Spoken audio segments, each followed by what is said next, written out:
Well, hello everyone. This is Fadi, and I want to welcome you to another live stream from our studios.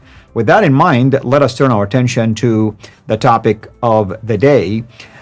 2 years ago, actually to be exact, on June 8th, 2020, something marvelous happened, and that was a discussion, an interview between two Muslims. One we can call an academic scholar, and the other one is an apologist who had an interview with this Muslim scholar. We're talking about Mohammed Hijab interviewing Dr Yasir Qadhi, and the rest is history, because something interesting happened during that interview that has resulted in what we have coined today holes in the narrative. With me here to take a deep dive on the commemoration of this marvelous events, no other than Dr. J. Smith. Dr. J, welcome, and thank you for joining me here live in the studios. Oh, it's great to be here on such an auspicious day. As we saw yesterday, our second anniversary. This is something we're going to commemorate every year. I put up a video yesterday to commemorate it, but it's the feedback, the comments. Over 6,000. We're going to be soon approaching 7,000 who have already watched that 40-minute video in just one day. And I think why it has caught everybody by a storm is because of what it did to the Qur'an. What it did to this whole notion that the Quran has been preserved. This has been always a thorn in our side. We've always heard from Muslims that the Bible has been corrupted, has been changed, has been manipulated. We don't have the original Bible. But the Quran, this book has always retained its authority, its canonicity. It has always retained its authenticity, and it is the only scripture in history where we can trace back to the origins. That it is the eternal Quran. I mean, we've heard this so many times. The Quran makes this claim in chapter 85, verse 22. So the Quran, it does make this claim. So Muslims have always made this claim because they have to. They have no other choice. But it doesn't just make that claim. In chapter 10, verse 15, and also in chapter 18, verse 27, it goes on and says that there has been no change, that humans cannot change it. Yasir Qadhi has been many times in public. He has said this from his platform. Not one word, not one letter has changed, because the Quran makes that claim. And you can see why. If the Quran says that there is not one word, not letter, it has changed, the reason is because it is the eternal Quran. How can it be the eternal Quran if there has been one letter and one word change? But more than that, the Quran says the reason is because Allah himself protects it in chapter 15, verse 9. So the Quran makes these claims. It's never changed, not one word, not one letter. That's where Yasir Qadhi jumps off from that. Allah is the one that protects it, and it is eternal. Because those claims are there, I feel sorry for the Muslims. They have to support that. They have to defend that. They have to continue giving lip service to that. Yasir Qadhi is famous for that. Dr. Shabir Ali makes the same claim. In fact, I would suggest all of your Muslim pundits have to make that claim, whether they are radical, whether they are nominal, possibly not the liberals. The liberals I'll let go, but they only make up 15% of all Muslims in the West. That's just in the West. So this is a difficult problem for Muslims, the preservation of the Quran. They've got to shut any discussion down. They've got to shut any debate down on that. And we saw from this interview a number of things that were exposed.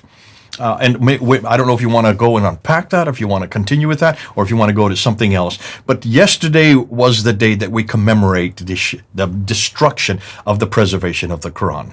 No, we need to continue along this line, and of course we want to talk about why was that important in terms of what Dr. Qadhi mentioned initially before he received the backlash over that. I remember when I was the guy from North Carolina.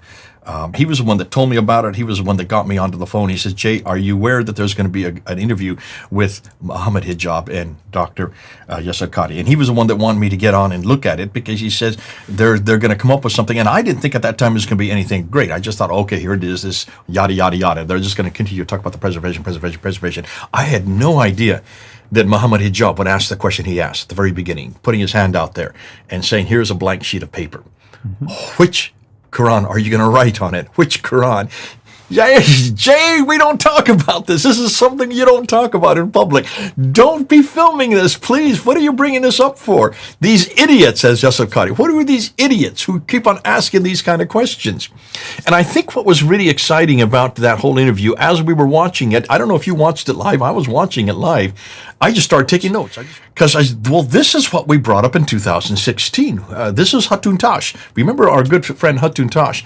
She was the one that really started this whole debate, created this whole debacle, because she decided to try to find these Qur'ans. She went into a bookshop back in 2013 in North Africa, asked for one Qur'an, and the guy behind the counter says, well, which Qur'an are you talking about? And she had a paradigm shift. Having grown up in a Muslim family, having a father who is an imam, who has always said categorically there is only one Quran, it has never changed, it cannot change because of what the Quran claims itself. So she has been brought up with that belief there is only one Quran, only one, inimitable, you might say unfettered by human hands. And that Quran is the one that we have in our hands today, this Hafs Quran. This one in the Arabic, not the English, not the translation. We're talking about the Arabic Quran, okay? So you can see for her, when she heard this from this guy, well, she says, what are you talking about? And he started pointing. Well, he said, well, over here we have the Warsh Quran, and over here we have the Hafs Quran. And he just started holding up these different Qurans. We have the Qalun over there, we have Kisai over here, we have Ibn Kathir over here. And she just said, well, give me them all. Give me them all. I'll take them all if you don't mind. They only cost a few dollars. And so she brought them back to London with her, and she started showing me these different Qurans. And I remember started laughing. I said, no kidding. I had no idea. I had heard about this when I was in seminary. I remember we talked about this. And this was just one of those things that you referred to back to 1924, when this was a dilemma back in 1924 in Cairo. With the high schools there, because they were having standardized tests, and all these students were coming up with different answers whenever they had to do a Quranic verse. Remember, you don't write anything but what everybody knows. You always write the same words. You memorize it the same way, word for word, letter for letter. It's exactly jot and tittle the same. And so here you're having all these high school students who are coming up with different words, different references, different verses. And of course, that was a dilemma for standardized tests. And you can see, so they went to this guy named Al-Haddad, Muhammad ibn Al-Husaini Al-Haddad, who is there at the Al-Azhar University, which is considered to be the penultimate university, the best university in the world for anything to do with the Quran. And so they asked this scholar, Al-Haddad, we'll just call him Al-Haddad for now, and they asked him to choose one. Choose one. Out of how many? How many? Do you remember how many? Well, I mean, there is a lot, basically, that he has to deal with. 30. Yeah, and they even had to wrestle with the errors that they discovered, obviously. Okay, well, that came later. I mean, the first thing he had to do is he had to choose from these 30. What 30 are we talking about? Well, you have the 7 that were chosen by Ibn Mujahid. Those were chosen in 936. Those are the first 7. Those are the creme de la creme. Yasir Qadhi always called these the creme de la creme. Correct. The best of the best. These are the ones. Well, actually, he added another 3. He added another 3 that were introduced by Al-Jazari in 1429. So he introduced another 3 that were introduced in the 15th century. Nonetheless, those 10 are known as the Ahruf. Some call them the Ahruf, others call them the Qira'at. These are the readings, the 10 readings. But interestingly, this one's not there. This is not amongst those 10. This is the Hafs one. So look at any list. So where did this one come from? Do you know the answer to that one? Do you know where this one came from? Well, I mean, this happened to come in later from the list of transmitters. The transmitters. So these are the students. The students of every one of the first 7. So the first 7, you get 2 students. Out of how many? Right.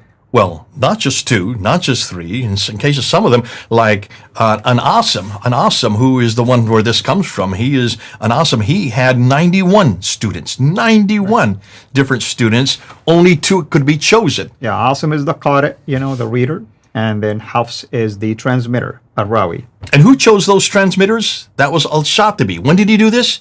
Later. 1194. Exactly. That's the 12th century, the late 12th century. He chooses 2 for each one of the 7 that have been chosen, including Anasim. He had 91 to choose from, just from the family of Anasim. But fascinating, he then chose 14. So now 7 plus 14, you now have 21. So by the end of the 12th century, you now have 21 different Qurans. So now, we're not talking about translations here. We're talking about Arabic Qur'ans. Every one of these is in Arabic. You can see them. You can read it. They are in Arabic. And that's where you get this one is introduced. So this one comes from an Asim, from the family of Asim, who died in 745. An Asim died in 745. This character is Hafs. Hafs died in 796. So roughly 50 years later, he dies, and this is the guy that is chosen by Al-Haddad in 1924 as the official Quran. What do they do with the other 29 Qurans? Do you know what they did? Remember what I said? I don't know if you remember what happened next. What did they do with the other 29 in Cairo, just in Cairo, those that were in the high schools? They sunk him in the Nile River. They threw them from a boat into the Nile River, thinking that would get rid of them. And you know, me and my stupidity, I thought that had got rid of them, because I thought, well, this is only a problem for... I didn't think about the fact that this is only for Cairo. And remember, over the years, I kept on thinking, okay, so they're all in the bottom of the Nile. Maybe we should swim down there and try to find them.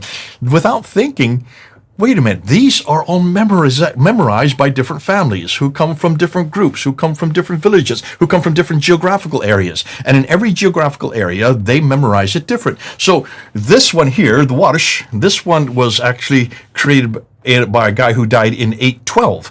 In Cairo. So this is the one for North Africa, because it's the only one from North Africa. And that's why it became popular in North Africa. And if you go there today, you will find this memorized in North Africa. This is the Warsh version. Now, yes, it is 114 surahs. It does have 6,000 verses, like this one has 6,000 verses. We're not saying it's any different verse by verse. What we're saying is, take a look at these two here. This is Hafs from Iraq. Did I have this upside down? Yeah, flip it. Just we don't want our Muslim friends to think. Okay, this one is Hafs from Iraq. So this one, it had nothing to do with Muhammad. This one is Warsh. This one is Warsh from Cairo, Egypt. So Iraq, Egypt, not from Saudi Arabia. Neither of these are Qurayshi, because we know that the Qurayshi dialect that Zayd ibn Thabit had to write, if that was Uthman dictated him to write it, he had to do the Qurayshi dialect. Neither of these are the Qurayshi dialect. Yet these are the two most popular ones today. 93% of all Muslims memorize this one, and the reason why 93% is because the Ottomans chose this. The Ottomans, who from 1300 all the way up until the 1300, basically up until 1924, they were the ones that chose this because it was the easiest to memorize. It was the closest to where they lived. That's why they liked Hafs. Right. But in North Africa, they liked this guy. Yes, that's true. That's true. And of course, I want to welcome all of our viewers right now. We're live from our studio, and with me here is Dr. J. Smith, and we are talking about the incident that took place almost 2 years ago to today. I mean, I would say exactly 2 years ago, between Yasir Qadhi and Mohammed Hijab, that resulted in what we call the holes in the narrative and the fall, if you wish, from grace for Dr. Qadhi, and pulling out the video, the interview video, and even stopping the comment section on Twitter, and many things happened. Go ahead, brother. Okay, so here you have this interview, and you can see we had held those up. She had, after she brought these back to me in London, she then asked me, well, how many are we supposed to find? And I remember thinking, well, there should be about 30 of them. I wasn't really sure at that time. Anybody who wants to find, just go up on Wikipedia and put the word Qira'at. And they're all there. All the ones of the Qira'at are there. So you have the 7. In fact, go ahead and keep talking. I want to go ahead and get my, since we're going to do this, since we're live, I need to get my graph out in front of me. So let the camera come back at me right now, and then you can go and grab that graph. But wanted also to, at least in addition to what Dr. J is talking about, wanted to just update you that we have done a large number of videos today, really putting it all together in terms of the standard Islamic narrative, the problems with the book and the man and the place, and hopefully we will be releasing this new video series very soon. I'm hoping within the next 2 weeks, and it will continue for at least a good part of this year and possibly even next year. So I just wanted to keep you updated. Want to encourage all of you, of course, to consider becoming also subscribers to our channels, CIRA International, and also to Dr. J's channel, Fonder Films. I also encourage you to prayerfully consider to become a Patreon patron, all of that. With that in mind, Dr. J, you brought some of these slides right I'm just going to put these up there so you can images. see. Back then, this is in 2016. We held them up. This is a picture. I'll just put it up towards my camera.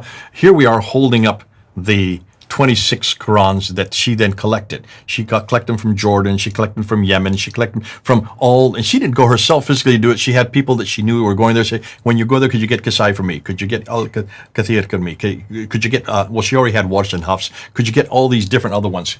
Could you get Duri or Kalun or Bazi? And so she started putting together, we had 26. So finally she came to me, Hatundet, she said, let's go and take down the Speaker's Corner and show this. So we did. We held these up in June of 2016. So exactly 4 years before that infamous interview. Well, who was in the crowd but Mohammed Hijab?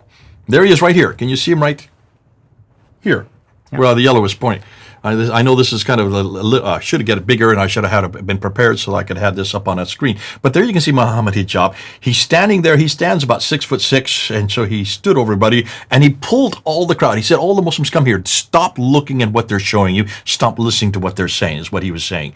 He was going to explain it to them. And so the crowd went to listen to what Mohammed Hijab said. Well, it was obviously he had not much to say, because 4 years later, he then comes and has this infamous interview with Dr. Yasir Qadhi. So you can see Yasir Qadhi right here. He's in the blue. And this is this interview with he and Yasir Qadhi. I have Shabir all over here because on the 19th, so about 11 days later, he made the same admission. So here you have two different scholars, Yasir Qadhi and Dr. Shabir Ali, two of the foremost, I would say the most foremost Muslim scholars as far as the Quran is concerned, one from Canada, the other one from Houston. He said on May 19th, yes, there are a number of different variations. Yasir Qadhi admitted it on the 8th. And what happened is he didn't want to admit it. It was you could see he was very ill at ease. He was sitting in front of his desk in that blue shirt, and he kept on trying to say, don't ask me, don't push me. I cannot explain this in 20 minutes. And then he made this amazing admission. He said, listen, this has been the most difficult problem for the last 1,000 years for Muslim scholars. He referred to Al-Jazari. Al-Jazari, who died in 1429. And he said about Al-Jazari wrote 80 different books just on this subject. This is the 15th century, and he could even come to a conclusion. And he is the authority on this material. What was it that he was coming to a conclusion on? What was the problem? Well, how can you have 30 now, by the time Al-Jazari now chooses another 6, you now have 30 different Qurans chosen from amongst 700, which were begun to be written in 736 up until 905. So from 736, you have the first one, and that was written by Ibn Ahmad al-Damask, who is from Damascus. That's why it says Damaski. So he is the first one in 736, all the way up to Idris, who writes his in 905. Writes what? They're writing the Quran. Now here's the difficulty, and this is what people haven't. This is what Yasir Qadhi or Shabir Ali have not admitted. The difficulty is this: in the 7th century, so these are all 8th, 9th, and 10th century. In the 7th century, the Quran was written in Arabic for the first time, but it wasn't really Quran, as we're finding out. It was called the Qur'an, Qira'a, which means the recitation or the reciting. It is a recitation of what? Well, as we now know, it was taken and derived from Aramaic, because the theological language in the 7th century was Aramaic. That was what was used in all of the Christian churches, the bishops, all the big cities were writing in Aramaic. Everything was written in Aramaic. But remember, the Aramaic language was for the aristocracy. It was for the educated. It was for the intellectuals. It was for the theologians. The people on the street were speaking Arabic in that part of the world. Mm-hmm. What part of the world? Not Mecca and Medina. There's nothing happening in Mecca and Medina. It's all happening in Damascus, in Baghdad. It's happening in Petra. It's happening way over into what today is Iran. These are the places where the Arabic was being percolating, and of course, in this time, they were taking and they were writing out these references in Arabic, because Aramaic was not used on the ground by the people who are the working class. They wanted something that was written in their language. The difficulty is that the Arabic was Nabatean Aramaic. Nabatean Arabic, which comes from Nabatean Aramaic, only had 16 letters, consonants, only 16 consonants. It had no vowels. It had no direct critical marks. That was the dilemma. So something needed to be done. What we now know, and this is where Al-Jalad has become real handy, and this is where Dr. Mark Dury is now coming really handy. He says, if you look and see what happened, once Arabic became the lingua franca for the day, and that was all introduced by Abd al-Malik. Abd al-Malik introduces Arabic as the language for the whole empire. And so he then makes it a theological duty of his to make sure that the holy book itself, the book itself, must be written in Arabic. The difficulty is you couldn't read it if it's just 16 letters. So dots had to be formed, and that's why dots were starting to be introduced. 5 dots. And you know what they are. You have the na, 1 dot above is a na, 2 dots above is a ta, 3 dots above is a tha, 1 dot below is a ba, and 2 dots is a ya. Na, ta, tha, ba, ya. So 5 different dots, 5 different letters suddenly be introduced. From 16 letters, it now jumped to 28 letters. Yeah, and before that, they even have other dots, colored dots, to represent the harakat and the pronunciation, but they realized that's also was complicated and Okay, difficult. pronunciation now is another thing. That needs vowels. Right. And you need 3 vowels, the dhamma, the kasra, and the fatha. I just want to distinguish between the two in case someone thinks that we're talking about those. There were no vowelization in Arabic in the 7th century. Nothing. No, what I'm saying later, you'll notice that there are colored dots intended for the pronunciation. Okay. But the ones you're talking about are totally different. It's above the letters or underneath the letters to make the letter easy to understand which letter it was. Yes. So now you have the dots added, and then you had the vowels added. Well, here's the dilemma. All of the stuff that had previously been written in Aramaic now is being introduced and interposed into Arabic by all these people in 5 different cities. In Basra, in Kufa, in Damascus, also in Mecca and Medina. So those are the 5 cities where these are now being introduced, but they're taking it from the Aramaic and putting it into the Arabic. So now they're adding their own dots and their own vowels. 3 vowels, the ah, the u, and the e sound. Well, who decides who's going to put what dots where, and who's going to decide who's going to put the vowels there? Okay, so you come along and you're living in Kufa, and you decide I'm going to put my dots here and I'm going to put my vowels here.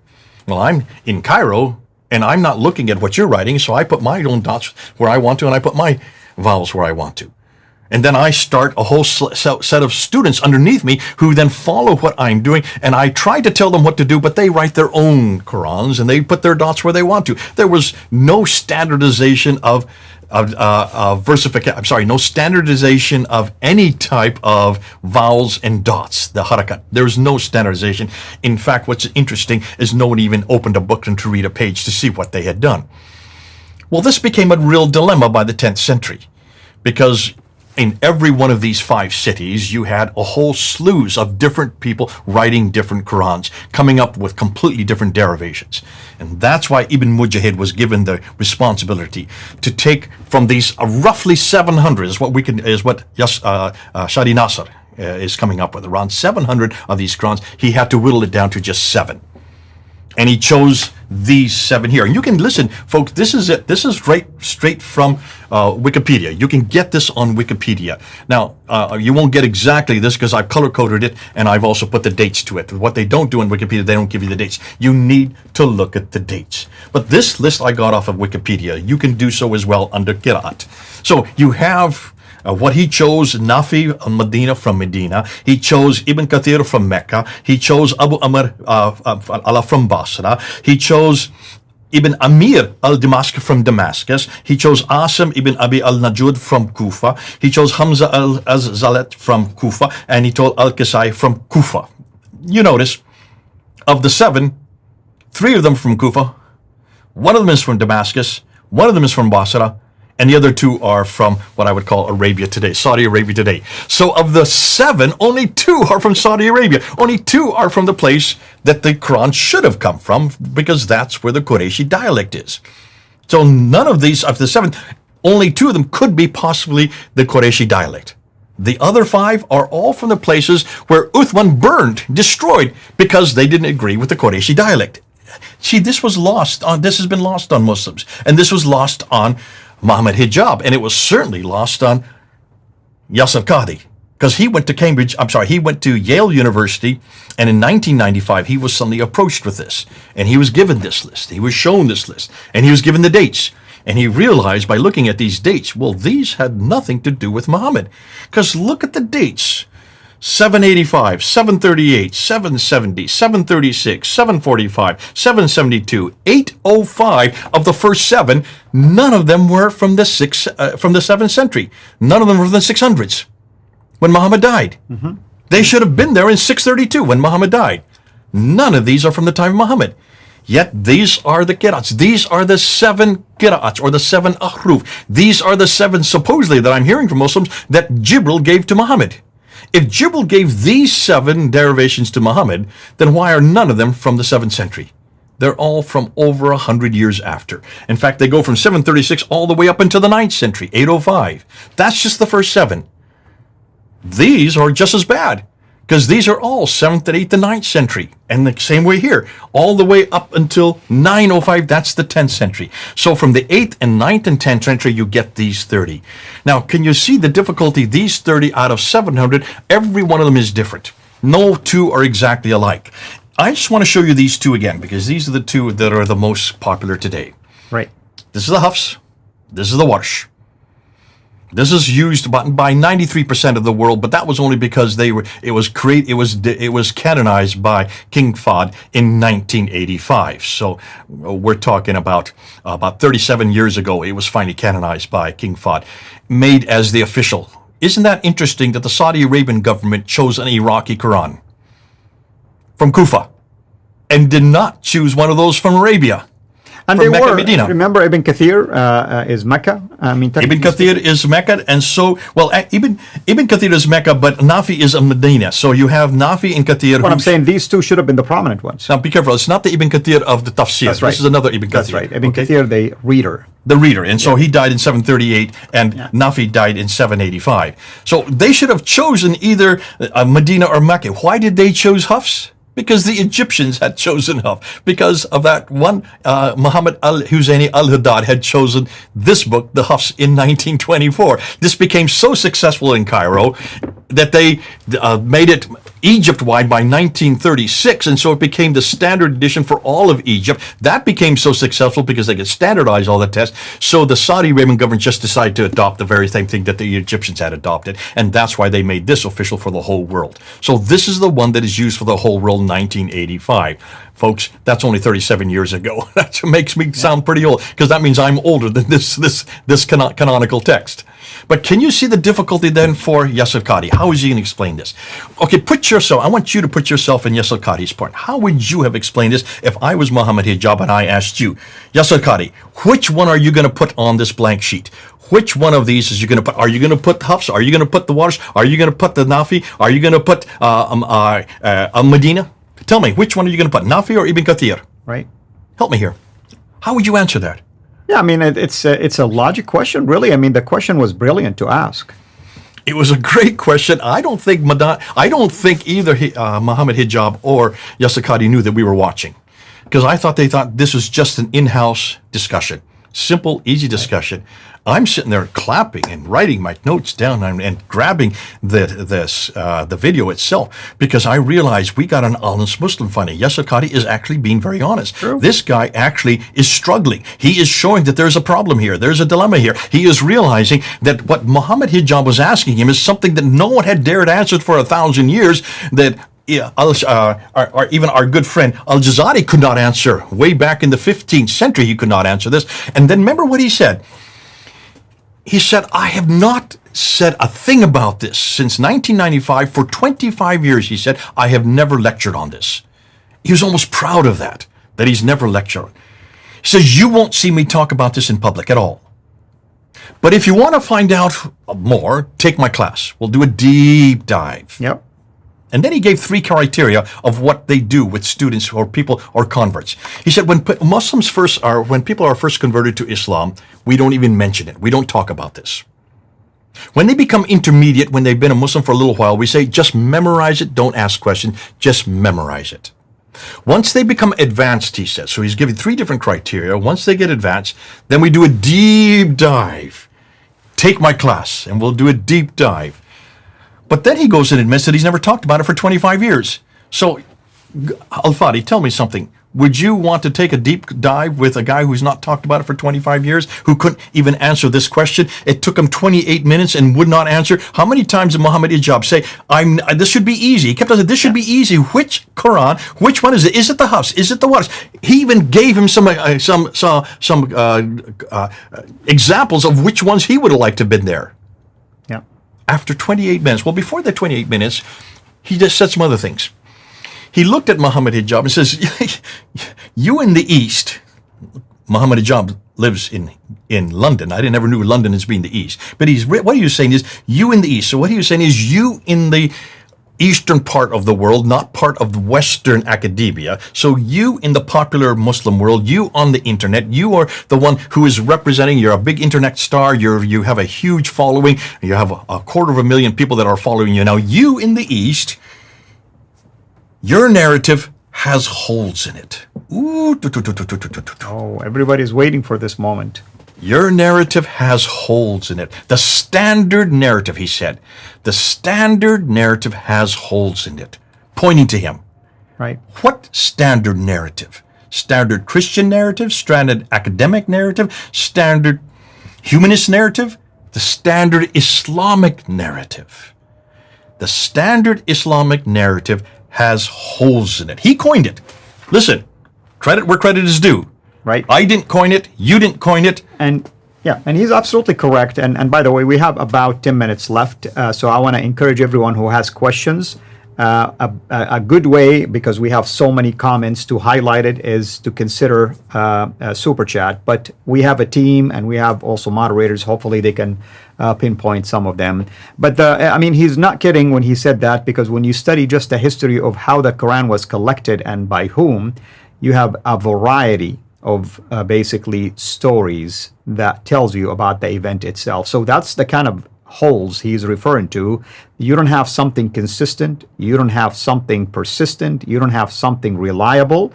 You have to really make up your mind when you start going. But he's in academic field, that's why he is exposed to many of these things, and that's why I want people to take a deep dive by taking his course. Wink, wink. Wink, take his course. But let's back up even further. I want to push this a little bit more. What did he mean by standard Islamic narrative has holes in it? Well, what are the standard Islamic narrative? These are the Islamic traditions.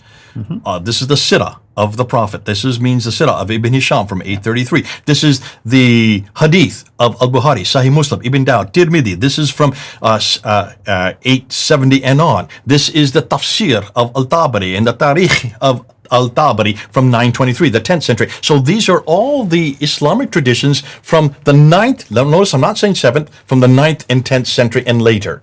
That's the standard Islamic narrative, has holes in it. And what he is saying is, you live in a different world than I live in. You live in Europe, you live in London, you live all over the Muslim world, where 99% of the Muslim world can make these kind of claims.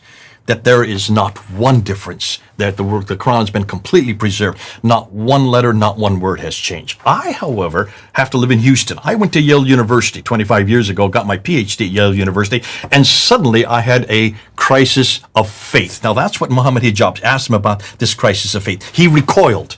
Said, no. It was not a crisis of faith. It was a crisis of knowledge, a crisis of understanding. He made it really clear.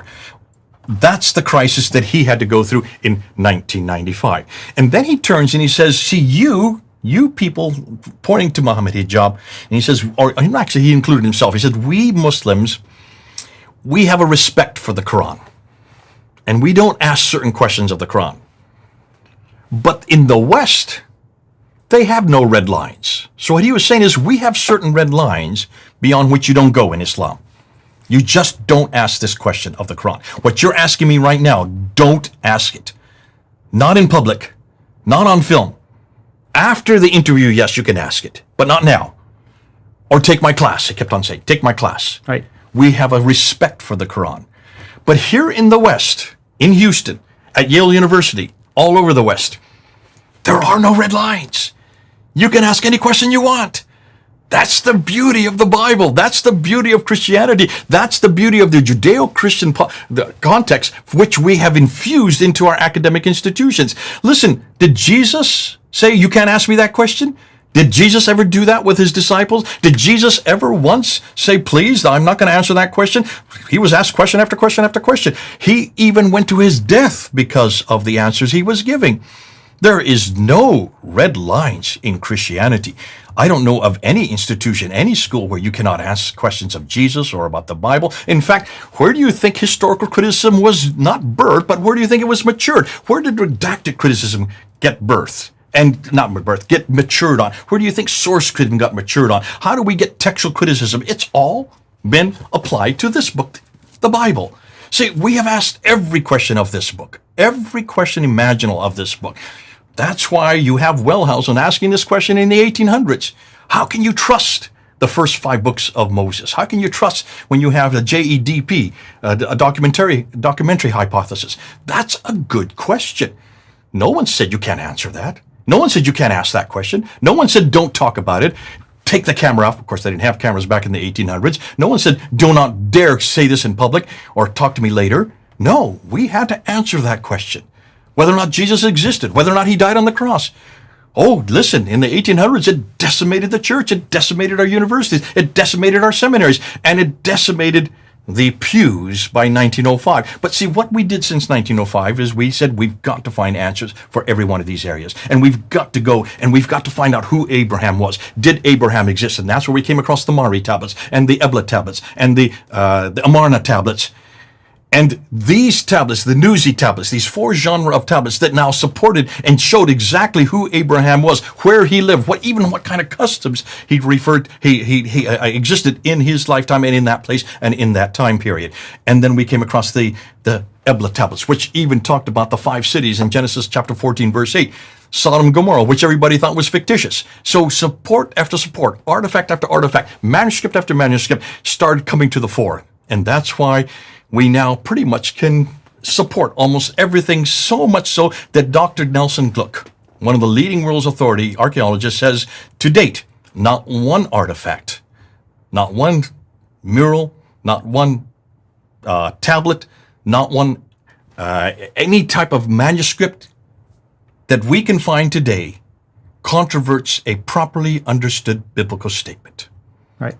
Not one artifact that has been found contradicts a properly understood biblical statement. See, we have passed the test with the Bible because we've demanded that everybody get rid of the red lines and ask every question so that we can be held accountable. We're now doing that to the Qur'an, to this book, the Hafs text. The Hafs text. Between these 2 books right here that are the most popular, 5,000 differences. This was not known until we started opening both books. You can buy these, folks. You can buy these. You can get them on the internet. I've got 9 of them that I've bought. Hatun has all 30 of them. You can get them. You can buy them and then look at them and just compare them and look at 5,000 different words, 5,000 different verses, 5,000 different meanings. That means doctrinal. That means certainly practices. This means all kinds of difficulties for Muslims because this means 5,000 different theological positions. Yeah. Can you see then how that completely destroys any notion that God has preserved his word? He didn't preserve anything for that matter. But we have some comments here, and one caught my attention. The issue that has to do with the place. You and I did address part of that earlier today. The idea that the claim that Maqreba is Mecca. Would you like to say something about that? Okay, and this gets back to whole other question. I always put it in 3 categories: the book, the man, and the place. The book, the man, and the place. The place is Mecca itself, and this has been a real problem, a real dilemma, because there is just no reference to Mecca anywhere. You can't find it in any documents, not in any map. There is nothing about Mecca on any coins or on the inscriptions. There's just no reference to Mecca until 741. 741 is the mid-8th century. Muhammad died in 632. You've got a difficulty here. So what are they doing? They're trying to find Ptolemy. They're going back to the 2nd century. Yeah, and that's what Shabir Ali did, basically. He went to Ptolemy, and he says, okay, there's Maqraba. And when you look at Maqraba is actually southeast of Yathrib. It's close to Yathrib. Yathrib is now Medina today, but it's, if you look on a map today, Mecca is southwest of Yathrib. So let's just take that on board. But even Arabic, as an Arabic speaker, is Maqraba, does it have the same consonants as Mecca? No, not necessarily. This is a description of something called al-Muqarraba, meaning the one that is near. But Mecca is known as al-Mukarrama. Okay, Not hold on. al-Mukarrama. So people don't understand what you're saying. Let me just unpack this a little bit. Every Arabic word has three consonants. That's right. So what are the three consonants in Makaraba? Qarraba. Qarraba. What are the three consonants in Mecca? Mecca is just mim, kaf, ha, Okay, mim, kaf, ha. Yeah. So one starts with mim, the other one starts with ka. Right. Not even the same three consonants. But what I'm saying is I'm going to use an argument here and say it could be a description of the place, right? Let's just say that, and let's just take that on board. Yeah. And this is where Dan Gibson has been so helpful. He says, take a look and notice the maps that were put up in the 15th, 16th, and 7th century by Laurent Fields and others, these Europeans who were taking what Ptolemy said in the 2nd century, taking his description of Arabia. He's putting all these listing in these places, but he puts a lot of them in the middle of Arabia, without thinking through that there is nothing there in the middle of Arabia, because there's a desert in the middle of Arabia. It's all desert. In the north, it makes sense. In the south, it makes sense, but not in the middle. And the reason why he didn't know that is because the Ptolemy never went to Arabia. Right. He just took from what people told him who had adventured. But they never went to the desert part because there's nothing to see there. It's called Petrea Deserta for a reason. So Gibson said, take a look at all these references. He says, this town is near this river, this town is near this mountain. But take a look, there are no rivers in the desert. The rivers are too far north. So Gibson says, now let's go and see where these rivers are today. Let's go see where they are historically. Let's see where these mountain ranges are. And guess what he found? All these mountain ranges are either in the far north or in the far south. And these are all in what is today Yemen and Oman. Well, if that is the case and these towns are next to it, that places Makaraba just right on the border between Yemen and Saudi Arabia today, way down in the south, hundreds of miles away. So this Makaraba, even if it was Mecca, is nowhere near the Mecca that we know today. Right. And really, there is a paper, you can find it on the Middle East medievalists or medieval lists, basically.com. And the gentleman who wrote this paper did assess Ptolemy's claim and other scholarly claims, and he concluded basically the consensus is not unanimous. There is no unanimity as to whether this is really Mecca or not. In fact, he quotes Crone, Patricia Crone. He says, Crone's conclusion are negative across the board. The silence is striking and significant. That's what she's saying. And it is so striking that attempts have been made to remedy it. That's what she's saying. And then in particular, she concludes that the name of Makraba has nothing to do with that of Mecca. When did she reach this conclusion? When she was looking for Mecca on ancient maps. This is 1987.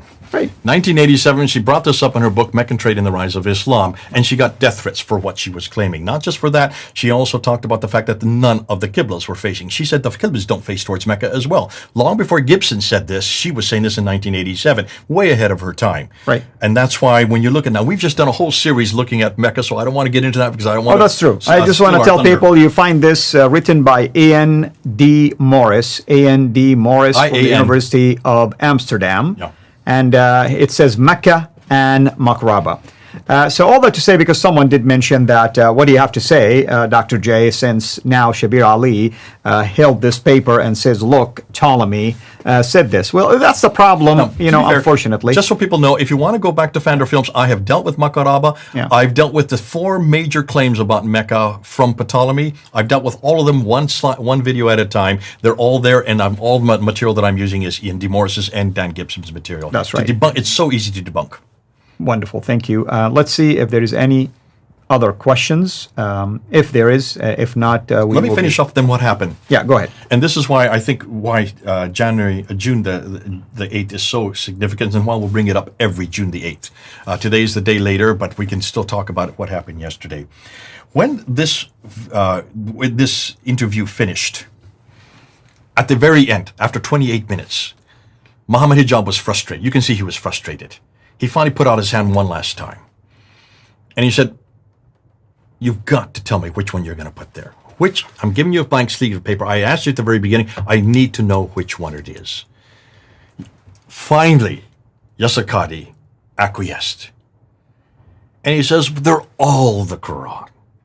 So Muhammad said, you mean the Hafs is a little bit of Hafs? A little bit? Yes, take a little bit of Hafs, a little bit of Wars, a little bit of Qalut. You just take it and you mix it all up. And that's when you get the Quran. And I just started clapping when I saw that.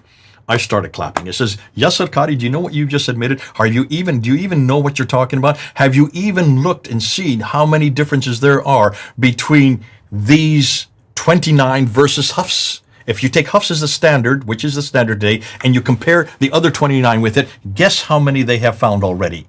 Differences. 93,236 differences. 93,000, not just a few, not just 5,000 that you have just between these two, 93,000 different. Do you see what you have just done? And I knew this was going to be a problem. Well, wouldn't you know? Muslim after Muslim, hundreds of Muslims started commenting, I am leaving Islam. I am leaving Islam. You had promised, you had said, you have taught us since you were black and blue in the face that there are no differences, not one word, not one letter difference. And now you're admitting that there is actually quite a few differences. And there's not just one Quran, there's quite a few Qurans. In fact, you're saying just take them and all mix them up. And that's the Quran today. How can you have 93,000 differences when God himself says that he would protect it? When the Quran says that not one word, not letter can be changed. When the Quran is very clear that this is an eternal document. If it's an eternal document, humans cannot touch it. They cannot, because God has protected it. And here you're admitting that God forgot to protect it. And not only that, you're also admitting that all these men from 736 up to 905 started creating their own Qurans because they had a dilemma, because they didn't even know how to understand the Aramaic that much of this was coming from. Yeah. See, they didn't realize this. By 2 weeks, they had to take all of those comments down. They had to shut down comments because many of the Muslims were saying, my blood will be on your shoulders, Dr. Qadhi. After 2 months, they had to completely delete that interview from both of their sites. Yeah. But we've got it. I've got it. David Wood has it. Yeah, Atuntash has it. One of our moderator has it, I'm sure you have it as well. It's on all our computers. I have the entire 28 minutes. I just put up 9 minutes of it yesterday, just the highlights, and unpacked each one of them. Go up on Fander Films and look and see it. So that is going to remain there. That's going to stay there because we need every year to remind people. But here's what's really exciting. If you take those dots and those vowels off, as what all these different Qira'at writers did, all these Qira'ats, they put the dots where they wanted, they put the vowels where they wanted to. Why don't you just take those dots and vowels and take it back to its original text? Isn't that what you should do to see where it really came from? Why don't you do what Dr. Gunther Lulling did back in 1970, the German scholar who did his doctoral thesis on this? He said, I've got a problem because there's about 25% of the Quran makes no sense. A quarter of the Quran just makes no sense. These are known as the dark passages of the Quran, like the letters that are before every one of the most of the surahs. Alif, Lam, Mim. What are those letters doing there? No one understands. Why don't you go back and see? So what he decided to do is take off the dots, take off the vowels, and replace them with Aramaic dots and Aramaic vowels. He did that in 1970. He got the highest grade you can get for a doctoral thesis. Mm-hmm. That was in 1970, and guess what he found? By looking at the poetry, just looking at these dark passages, he wanted to find out what they meant. He was able to reproduce every one of these beautiful pieces of poetry, and he found that they are Christian hymns written in Aramaic. Remember I told you that all the language, the Nabatean Aramaic, the Syriac Aramaic in the 7th century was all in Aramaic. Why? Because that was the language of theology. That was the language of the bishopric. That was the language of the urban areas. That was the language of the aristocracy. All of these are hymns that he had found. Well, Dr. Luxemburg then in 2000 decided to go one step further. He wanted to go and look at even more. He wanted to find out all these passages like Surah 23 and Surah 70, all these passages which are confusing, just don't make any sense. So he did the same thing Dr. Gunther Lulling did. He took off all the dots and vowels and replaced them with Aramaic dots and vowels. And he found that all of this material can be traced back, can be reassessed using Aramaic back to Christian lectionaries and Christian homilies. These are sermons. These are lectionaries. These are hymns written by Christians in the 4th century. In fact, most of them are written by St. Ephrem. We're going to do a whole series just looking at St. Ephrem. I've got my scholars working on it right now. Look and see how much of the Quran was written by St. Ephrem in the 4th century. Amen. And what's finding is, guess what they're finding?